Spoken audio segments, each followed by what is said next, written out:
31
July তাৰিখে গ্ৰীষ্মকালীন বন্ধৰ সামৰণি পৰিছে। আজি 1 আগষ্ট।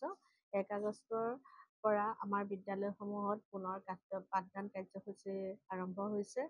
যিহেতু উৎকট গৰমৰ কাৰণে চৰকাৰে আমাক যি নিৰ্দেশনা জাৰি কৰিছে, সেই নিৰ্দেশনা মতে আমাৰ বিদ্যালয়সমূহত প্ৰত্যেকটো ক্লাছতে 7:30টাৰ পৰা পাঠদান কাৰ্যসূচী আৰম্ভ হ'ব দুপৰীয়া 1 বজালৈকে।